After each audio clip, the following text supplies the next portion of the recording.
الرحمن الرحیم۔ معیشت پر ہم نے آج کرنی تھی۔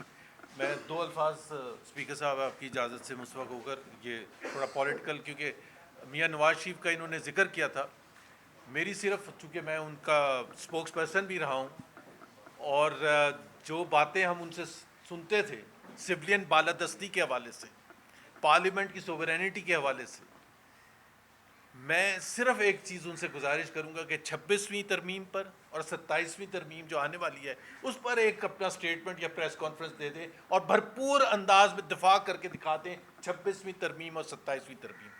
میرا خیال ہے وہ پاکستان مسلم لیگ کے پریزیڈنٹ ہیں، اینڈ آئی تھنک پوری قوم ان سے توقع کرتی ہے کہ وہ بھرپور مخالفت کریں گے اس کی، کیونکہ جو انہوں نے ہمیں سبق سکھایا تھا، انہوں نے تو ووٹ کو عزت دو کا سبق سکھایا تھا، یہ اس سے زیادہ نہیں بولوں گا، بٹ وی ایکسپیکٹ کہ میاں نواز شریف اس کروشل موقع پر اپنا رول پلے کریں گے اور اپنے بھائی صاحب جو کہ پرائم منسٹر ہیں اور اپنی کابینہ کے لوگوں کو، پارلیمنٹ کو روکیں گے یہ سب کرنے سے۔ معیشت کے حوالے سے ہم نے پلان کیا تھا، چونکہ کل آپ کو پتہ ہے کہ وزیر بہت بھاری بھرکم وزراء انکلوڈنگ دا فائنینس منسٹر سب نے ایک پریس کانفرنس کی معیشت کے حوالے سے، اور ہم سوچ رہے تھے، میں اور تیمور جھگڑا ہم بات بھی کر رہے تھے کہ آج پتہ نہیں کیا خوشخبری سنائیں گے، کیا کچھ بتائیں گے کہ معیشت میں کتنا زبردست کارنامے انجام دیے گئے ہیں۔ لیکن جب ہم نے پریس کانفرنس سنی اور اس کا تجزیہ کیا تو ہمیں پتہ چلا کہ وہ جو 4-5 وزیر تھے اس میں سے کسی نے کچھ نہیں بتایا۔ اب میں آپ کو بتاتا ہوں کہ بتایا کیا تھا اور کیا نہیں بتایا، اور کبھی نہیں اس پر بات کریں گے۔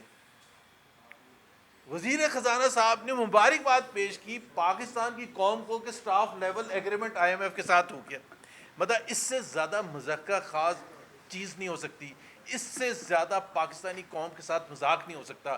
پچھلے 30 سال میں تقریباً پاکستان کے 25واں آئی ایم ایف پروگرام ہے، اور ہر آئی ایم ایف کے پروگرام میں ہر 3 مہینے کے بعد تقریباً ایک سٹاف لیول ایگریمنٹ ہوتا ہے۔ تو تقریباً جس ملک نے پچھلے 20-25 سال میں 150 سے 200 سٹاف لیول ایگریمنٹ کیے ہیں، جس سے پاکستان کی معیشت، پاکستان کے عوام کو کوئی بہتری نہیں آئی، یہ مبارکباد دینے کے لیے پریس کانفرنس کر رہے ہیں۔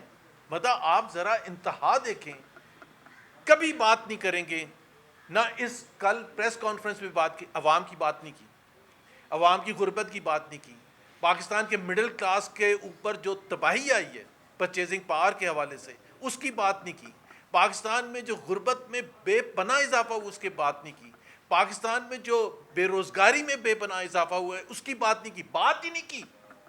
نہ بے روزگاری، نہ مہنگائی، نہ غربت، نہ مڈل کلاس کی، نہ سیلریڈ پیپل جو لوگ ہیں ان کے اوپر جو تباہی کی گئی ہے ٹیکسز کی مد میں، اس کی بات نہیں کی گئی، سٹاف لیول ایگریمنٹ کی بات کی گئی، انویسٹمنٹ کی بات نہیں کی۔ وزیر اعظم، ان کے وزیر اعظم وہ ہیں جو پچھلے 3.25 سال میں میرا خیال ہے کہ 200 دورے کر چکے، اور پاکستان کے عوام کے ساتھ کیا مذاق کیے انویسٹمنٹ کے نام پر۔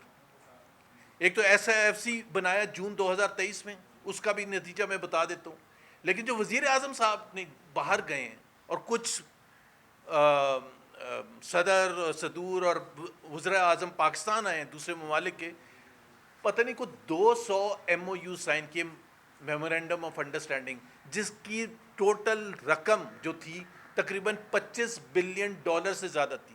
$25 بلین ہر دفعہ بتایا گیا۔ ابھی پچھلے ہفتے 10 دن پہلے سعودی عربیہ گئے، پھر 2-3 ایم او یو سائن کیے۔ مطلب کوئی شرم بھی نہیں آتی کہ بھائی پچھلے کبھی کچھ نہیں آیا، آپ $30 بلین $25 بلین کے ایم او یو سائن کر چکے ہیں، ایک دھیلا نہیں آیا، آپ پھر قوم کو نوید سنا رہے ہیں، ان کے وزراء آتے ہیں کہ دیکھیں جی کتنا بڑا ایم او یو سائن کر لیا۔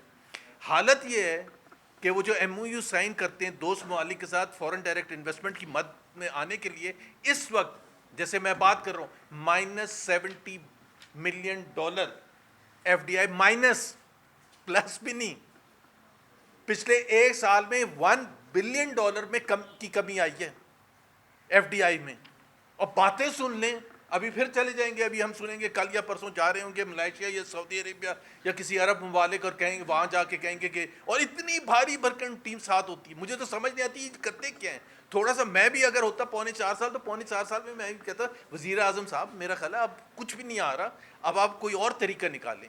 اور اوور آل انویسٹمنٹ جو میں ایسے ایف سی کی بات کر رہا تھا, بار بار ذکر کرنا پڑتا ہے اور بتانا پڑتا ہے قوم کو, because investment is the starting point. اگر انویسٹمنٹ ہی نہیں ہوئے گی, اس ملک میں کوئی انویسٹمنٹ نہیں کرنے کے لیے آئے گا, تو کہاں سے ترقی ہوئے گی. انویسٹمنٹ کی حالت یہ ہے کہ 51 سال میں لوئسٹ لیول ہے, لوئسٹ لیول ہے. And I keep repeating that to tell all the ministers اور ان کے حمایتیوں کو کہ پاکستان میں کوئی اکنامک ایکٹیویٹی نہیں ہو رہی ہے.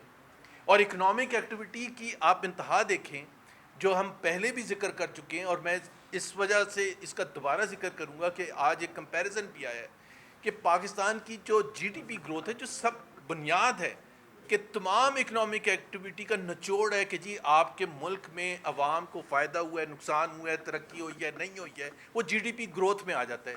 1.62% پچھلے 3 سال کا شہباز شریف کی حکومت کا average G D P growth rate رہا ہے.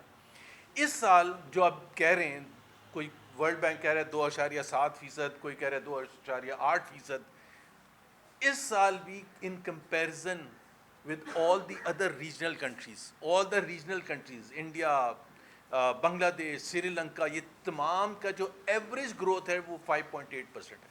ابھی آپ ذرا دیکھیں, اندازہ لگائیں کہ یہ جو نااہل وزیر اعظم ہیں, نااہل کابینہ ہے, یہ 4.25 سال میں پاکستان کو وہاں لا کے کھڑا کر دیا ہے کہ آپ ہر سال پیچھے چلے جا رہے ہیں. مطلب اس سال بھی صرف ایک سال میں تقریباً 3% گروتھ ریٹ کا فرق آئے گا پاکستان میں اور باقی average of the other regional countries. تو جس ملک کی حالت یہ ہو, میں تبھی آپ کو بار بار کہتا ہوں کہ میں پوری پریس کانفرنس سنی, میں نے ایک وزیر سے یہ نہیں سنا کہ غربت کے بارے میں بات کی. ایک وزیر نے نہیں ذکر کیا غربت کا, 12 کروڑ عوام کا نہیں ذکر کیا, ایک نے 24% ان امپلائمنٹ ریٹ کا نہیں ذکر کیا, ایک نے 30% سے اوپر 34% ان امپلائمنٹ امنگ یوتھ کا ذکر نہیں کیا, ایک نے یہ نہیں بتایا کہ پاکستان میں انفلیشن ریٹ 6% کراس کر چکا ہے, ایک نے یہ نہیں بتایا کہ مڈل کلاس کی جو پرچیزنگ پاور ہے وہ 60% سے کم ہو چکی ہے. ایک نے بھی نہیں ذکر کیا. عوام کی نہیں بات کرتے. ہاں کس کی بات کی تھی؟ بالکل کی تھی, اشرافیہ کی. دیکھیں جی اسٹاک مارکیٹ کہاں پہنچ گئی. بھائی تھوڑا سا تو لحاظ کریں پاکستانی قوم کا, اتنا تو لحاظ کریں کہ آپ عوام کو یہ تسلی تو دیں کہ جی ہم آپ کی بہتری ابھی ہونے والی ہے, غربت کم ہوگی, بے روزگاری کم ہوگی, امپلائمنٹ جنریشن زیادہ ہوگی, انفلیشن کم ہوگی, اور جو دوسری انویسٹمنٹ زیادہ ہوگی. کوئی ایک اشاریہ نہیں. سرکولر ڈیٹ میں صرف جھگڑا صاحب ایک میں ذکر کر دوں, سرکولر ڈیٹ کی پاور منسٹر نے بات کی تھی. ایک تو 4.25 سال میں وہ بھی آئے, پرائیویٹائزیشن منسٹر بھی تھے. 4.25 سال میں آپ اسٹیٹ انسٹیٹیوشنز کا حال جو مصطفیٰ نے تھوڑا سا ذکر کیا, 1 ٹریلین روپیز کے لاسز کراس کر چکے ہیں. 4.25 سال میں آپ نے ایک پرائیویٹائزیشن کیا, وہ بھی آپ نے پاکستان کے بزنس ایتھکس کے خلاف, کہ گورنمنٹ ٹو گورنمنٹ کی, اور گورنمنٹ ٹو گورنمنٹ میں پرائیویٹ پارٹی کو فرسٹ موومنٹ بینک دے دیا. ابھی آپ خود اندازہ لگائیں کہ یہ کتنا ظلم ہے. سرکولر ڈیٹ کم کر دیا. کم کیسے کیا؟ 1.3 ٹریلین روپیز کا آپ نے بینکوں سے لون لیا, ان کو 600 ملین روپیز کا انٹرسٹ انکم جنریٹ ہوگی, اور وہ سارا بوجھ عوام پر لاد دیا. تقریباً پتہ نہیں کتنے روپیز پر یونٹ کا اضافہ اگلے 6 سال تک عوام برداشت کرے گی. تو یہ ایک مختصر جائزہ تھا جو کل انہوں نے وہ کیا تھا. باقی این ایف سی ایوارڈ اور دوسری چیزوں پر جھگڑا صاحب بات کریں گے. تھینک یو, بہت بہت شکریہ جی. میں اس میں ایڈ کرتا ہوں, اور آخر میں جو سب سے امپورٹنٹ پوائنٹ ہے وہ این ایف سی کا جو ہے وہ کہتا ہوں, لیکن جو زبیر صاحب نے باتیں کی ہیں اس میں میں 2-3 چیزیں ایڈ بھی کرنا چاہتا ہوں. سب سے پہلے تو یہ کہ واقعی جس طریقے سے کل یہ پریس کانفرنس اناؤنس ہوئی, ہمارے خیال میں تو یہ حکومت جو تقریباً 4 سال ابھی رہی ہے, کہ یہ کوئی اپنا پرفارمنس سکور کارڈ بتا رہے تھے کہ ہم پاکستان کو یہاں سے یہاں لے گئے, اور کوئی میرے خیال میں یوٹیوب پہ 1 گھنٹہ 28 منٹ کی ویڈیو پڑی تھی, اور وہ دیکھ کے میں حیران ہوں کہ 6-7 وزیر ہیں, کسی نے کچھ کہا ہی نہیں. لگتا ہے کسی نے زبردستی ان کو بٹھایا تھا کہ جا کے کہو کہ اکانومی پہ بات کرو. کیونکہ بڑی تنقید ہو رہی ہے. اب کچھ کہنے کا نہیں ہے. ان سب نے جو ہے وہ ایک نے 10 15 منٹ کی سلائیڈز دکھائی ہیں, ایک کے پاس بھی کچھ کہنے کا کچھ نہیں تھا. جیسے زبیر صاحب نے کہا, نہ غربت کی بات, نہ مہنگائی کا کوئی توڑ لانے کی بات, نہ بے روزگاری کی بات. سب اپنے سوٹ اور ٹائی پہن چکے ہیں کیونکہ ان کو تو فرق پڑتا نہیں ہے. ایف بی آر چیئرمین صاحب نے بات کی کہ پتہ نہیں کیا ٹیکس ریفارمز آ گئے. ٹیکس ریفارمز تو ہمیں پتہ ہے کہ کیا آئے ہیں, کیونکہ ٹیکس دینے کے بعد آنسو جو ہے وہ نکلتے ہیں. آج سے میں صرف ایک چیز کہنا چاہتا ہوں کہ یہ ٹیکس ریفارم ہے, یہ تو سب کو پتہ ہے کہ 1 روپے انہوں نے تاجروں سے نہیں لیا. جو پھنسا ہوا ہے ٹیکس نیٹ پہ, اس سے 50% تک نان سیلریڈ میں, 40% تک سیلریڈ میں, اس کے اوپر 17% جی ایس ٹی ہر چیز میں. یعنی آپ 3 روپے کا کام کرتے ہیں, 2 روپے آپ سرکار کو دیتے ہیں اگر آپ ٹیکس نیٹ میں ہیں. کس لیے؟ میں تو اپنی ذاتی اس میں آپ کو یہ کہہ سکتا ہوں کہ شاید وہ آپ میرا ٹیکس ریٹرن دیکھ لیں کہ شاید اگر وہ میرے خیال میں کوئی کروڑوں میں آتا ہے ابھی, تو وہ اس لیے میں دے رہا ہوں کہ میرا الیکشن میرے سے حکومت چوری کر لے, کہ میرے گھر کی مجھے سیکیورٹی رکھنی پڑے, تاکہ جو ہے جو وردی والے اور بغیر وردی والے لوگ ہیں وہ میرے گھر میں اندر ایسے ہی نہ گھسے, کہ ہیلتھ کا خرچہ خود کرنا ہو, کہ ایجوکیشن کا خرچہ خود کرنا ہو, اور جب مرضی حکومت نے ای سی ایل پہ ڈال دینا ہے. اس سب کے لیے ہم جو ہے وہ ٹیکس دے رہے ہیں. کہتے ہیں کہ بڑے ٹیکس ریٹرن بڑے ہیں کہ تقریباً 5.9 ملین ٹیکس ریٹرن لوگوں نے فائل کیے. اس میں آپ دیکھ لیں تقریباً 40% لوگوں نے ٹیکس دیا ہی نہیں ہے, صرف کاغذ بھرا ہے. اور سب سے مزیدار بات, ان کے ایک اسپوکسمین ہیں, انہوں نے بات کی کہ دیکھیں یہ تنخواہ دار طبقہ جو ہے, آپ کی ہماری بات کرتے ہیں کہ جو تنخواہ دار طبقہ ہے یہ ویسے روتے ہیں, ان کے ٹیکس کا تو کوئی خاص مطلب ہی نہیں ہے کہ ان کا سارا ٹیکس صرف 500 ارب بنتا ہے, جبکہ ہماری ٹوٹل ریونیو کریکشن تو جو ہے وہ کوئی 13,000-14,000 ارب ہے, تو 5% بھی نہیں بنتا.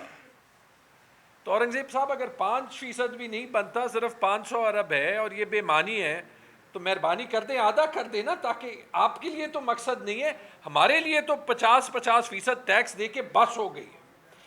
پھر اسی لیے تو جو ہے وہ یہ لوگ جاتے ہیں. یہ ایک کنفیوزڈ حکومت ہے, یہ ایک نااہل حکومت ہے, یہ ایک انلیجٹمیٹ حکومت ہے.